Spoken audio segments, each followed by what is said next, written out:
MLC ఎన్నికల code ముగియగానే DSC నోటిఫికేషన్లు ఇచ్చి ఉద్యోగాలు ఇస్తామన్నారు మంత్రి నారా లోకేష్. మీరు చేసింది ఏమీ లేదు, అప్పుడేదో నోటిఫికేషన్ ఇచ్చారు, కంటి తుడుపు చర్య. అది కొద్దిమంది 2000 లోపు. ఆ సంగతి చర్చించుకున్నాం, తెలిసిందే. ఎందుకు డిఎస్సి నిర్వహించలేకపోయారు మీరే సమాధానం చెప్పాలి.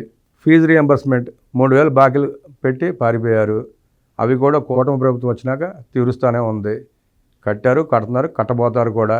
దాని మీద సోషల్ మీడియాలో ఫోజులు ఇచ్చి పోస్టులు వేస్తున్నారు. కొన్ని ధర్నాలు చేసే చిత్తశుద్ధి నిజంగా మీకు ఉందా అంటే అది లేదు. లండన్ వెళ్ళకముందు చెప్పాడు, సంక్రాంతి పండుగ అవగానే ప్రతి పల్లెలో పడుకుంటాను, అందరికీ ఆశీర్వచనాలు ఇస్తాను, మళ్ళీ మీ నెత్తి మీద చేతులు పెడతానని. నిన్న తిరిగి వచ్చినట్టున్నాడు. నెల తర్వాత దానికి ఊసు లేదు. ఇప్పుడు అవన్నీ మళ్ళీ ప్రజలకు గుర్తొస్తాయని చెప్పి ఇదొక డ్రామా, పోస్టర్ల డ్రామా. ఎన్ని డ్రామాలు ఆడతారండి బాబు జగన్ రెడ్డి గారు. ఎక్కే కోర్టు, దిగే కోర్టు, దానికే మీకు టైం ఉండదు. పోస్టర్ల డ్రామా. ఫీజు రీఎంబర్స్మెంట్ కూటమి ప్రభుత్వం వచ్చినాక చెల్లించింది, చెల్లిస్తుంది కూడా. మీరు టెన్షన్ పడి బాగండి.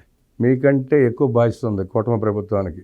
ప్రజల పట్ల, వారి అభివృద్ధి పట్ల, వాళ్ళ ఉద్యోగాల పట్ల మీకంటే చాలా ఎక్కువ బాధ్యత ఉంది. మీకు బాధ్యత లేదు. మీకు బాధ్యత ఉందని చెప్పడం కూడా చాలా తప్పు. విద్యా సంవత్సరం ప్రారంభంలోనే టీచర్ల భర్తీ ప్రక్రియ చేపడతామన్నారు మంత్రి లోకేష్. మార్చిలో డిఎస్సి ప్రక్రియ ప్రారంభం, జూన్లోగా ఉపాధ్యాయుల ఖాళీల భర్తీ చేస్తామన్నారు. ఉమ్మడి ఆంధ్రప్రదేశ్లోనూ నవ్యాంధ్రలోనూ 80% పైగా టీచర్ల నియామకం చేసిన తెలుగుదేశం ప్రభుత్వాలేనని గుర్తు చేశారు. ప్రభుత్వం తీసుకునే ప్రతి నిర్ణయంలోనూ టీచర్ల అభిప్రాయాలు పరిగణలోకి తీసుకుంటున్నాం. ఉపాధ్యాయ సంఘాలతో నిత్యం సంప్రదింపులు జరుపుతున్నామన్నారు. అన్ని నిర్ణయాల్లోనూ టీచర్ల అభిప్రాయ సేకరణ ఉంటోందన్నారు. విద్యాశాఖ కమిషనర్ ప్రతి శుక్రవారం ఉపాధ్యాయులకు అందుబాటులో ఉంటూ వారి సమస్యలు వింటున్నారని తెలిపారు. టీచర్ల బదిలీలు పారదర్శకంగా ఉండేందుకు ట్రాన్స్ఫర్ యాక్ట్ తీసుకొస్తున్నామన్నారు. విద్యా వ్యవస్థ అంటే అనాలోచిత నిర్ణయాలు తీసుకునే వ్యవస్థ కాదని నిరూపిస్తున్నామని, అందులో భాగస్వాములైన వారందరితో చర్చించాకే నిర్ణయం తీసుకుంటూ ప్రజాస్వామ్య విలువలు చాటుతున్నామని మంత్రి వెల్లడించారు. జగన్ రెడ్డి 3000 కోట్ల మేర ఫీజు రీయింబర్స్మెంట్ బకాయిలు పెట్టి దిగిపోయారని మంత్రి లోకేష్ విమర్శించారు. మీరు బకాయిలు పెట్టి పారిపోయినాక సుమారుగా ఈ 6 నెలల్లో 800 కోట్లు కూటమి ప్రభుత్వం వారికి చెల్లించింది. ఇంకా చెల్లిస్తూనే ఉంటుంది, చెల్లించబోతోంది కూడా. దాని మీద విడ్డూరంగా ఉంది. ప్రజలు నవ్వుకుంటున్నారండి. మీ డ్రామాలు చూసి, మీ నిర్ణయాలు చూసి ప్రజలు నవ్వుకుంటున్నారు. కొంచెం బుర్రతో ఆలోచించండి. జగన్ రెడ్డి రైతులకు పెట్టిన ధాన్యం బకాయిలు, పెండింగ్ బిల్లులు, ఉద్యోగుల బకాయిలు అన్నీ మేమే తీరుస్తున్నామన్నారు మంత్రి లోకేష్. అలాగే జగన్ పెట్టిన ఫీజు రీయింబర్స్మెంట్ బకాయిలు తీర్చేది కూడా తామే అని స్పష్టం చేశారు. విద్యా వ్యవస్థలో విద్యార్థులు, ఉపాధ్యాయుల వివరాలను వైసీపీ ప్రభుత్వం గందరగోళం చేసిందని వ్యాఖ్యలు చేశారు. విద్యార్థుల సంఖ్య ఖచ్చితత్వాన్ని తెలుసుకునేందుకు అపార్ కార్డు విధానం తెస్తున్నామన్నారు. ప్రభుత్వ పాఠశాలల్లో విద్యార్థుల డ్రాప్అవుట్స్ నివారణకు ప్రత్యేక వ్యవస్థ తీసుకొస్తున్నామని మంత్రి లోకేష్ వివరించారు. శ్రీ వాసవి కన్యకా పరమేశ్వరి అమ్మవారి ఆత్మార్పణ దినోత్సవం సందర్భంగా రాష్ట్ర ప్రజలందరికీ అమ్మవారి ఆశీస్సులు అందజేయాలని మంత్రి లోకేష్ కోరుకున్నారు. దుష్టులను శిక్షించి శిష్టులను రక్షించడానికి జగజ్జనని పరమేశ్వరి కన్యక అవతారం దాల్చారు. తన అవతార లక్ష్యాన్ని నెరవేర్చిన వాసవీదేవి ఆత్మార్పణ చేస్తూ అగ్ని ప్రవేశం చేశారు. యువగణం పాదయాత్రలో హామీ ఇచ్చిన విధంగా 6 వయసుల ఇలవేలుపు శ్రీ వాసవి కన్యకా పరమేశ్వరి అమ్మవారి ఆత్మార్పణ దినోత్సవాన్ని రాష్ట్ర కార్యక్రమంగా కూటమి ప్రభుత్వం నిర్వహిస్తోంది. రాష్ట్ర సర్వతోముఖాభివృద్ధికి అమ్మవారి ఆశీస్సులు ఉండాలని ఈ సందర్భంగా మంత్రి నారా లోకేష్ ఆకాంక్షించారు.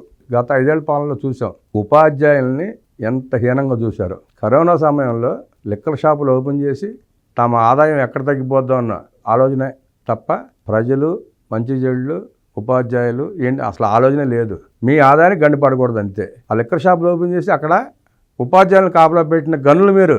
జగన్ రెడ్డి గారు పిల్లలకి పాఠాలు చెప్పాల్సిన ఉపాధ్యాయుల్ని బ్రాందీ షాపుల దగ్గర కాపలా పెట్టిన గనులు మీరు. ఉపాధ్యాయుల స్థాయి నుంచి హోంగార్డులు చేశారు ఆఖరికి మీరు వాళ్ళని. పోయిన తర్వాత పిచ్చి పిచ్చి యాపులు, వాళ్ళ యాపులు నొక్కుండా కూర్చుంటారా? మీకంటే పని పాట లేదు కాబట్టి, మీ సాక్షికి యాడ్లు ఇచ్చుకోవాలి కాబట్టి, కోట్లు దోచిపెట్టాలి కాబట్టి బటన్ నొక్కుంటా కూర్చున్నారు. అదే పద్ధతిని ఉపాధ్యాయులు కూడా అంటగట్టి పిల్లలకు చదువు చెప్పే పని లేదే. పెద్ద యాపులకి బటన్ నొక్కుంటా మీకు సమాధానం చెప్పుకుంటూ కూర్చోవాలి. అది మీరు విద్యారంగానికి ఉపాధ్యాయులు చేస్తున్న మేలు. ఇప్పుడు ఆ వాటన్నిటిని సరి చేసుకుంటూ, ఆ ఉపాధ్యాయులు గౌరవించుకుంటూ పిల్లలకు పాఠాలు చెప్పడం ఏకైక లక్ష్యంగా మంత్రి నారా లోకేష్ గారు చర్యలు తీసుకుంటున్నారు. నాడు నేడు అంటే ఇది. మీరు పెట్టుకున్నారు నాడు నేడు అని, అది కాదు. ఇవాళ మేము పెట్టుకోవాలి నాడు నేడు అని. నాడు దుర్మార్గపు పాలన, నేడు మంచి ప్రభుత్వం, ప్రజల ప్రభుత్వం, విద్యార్థుల పట్ల, స్కూళ్ళ పట్ల బాధ్యత ఉన్న ప్రభుత్వం. మరొకసారి చెప్తున్నా, మా నారా లోకేష్ని చూసి మీరు చాలా నేర్చుకోవాలి. జగన్ రెడ్డి మీదంతా దండుపాళ్యం బ్యాచ్ వ్యవహారాలు, ఆ చిల్లర పనులు, ఆ దోపిడీలు తప్ప మీకు మంచి చేసే ఉద్దేశం లేదు. మారండి.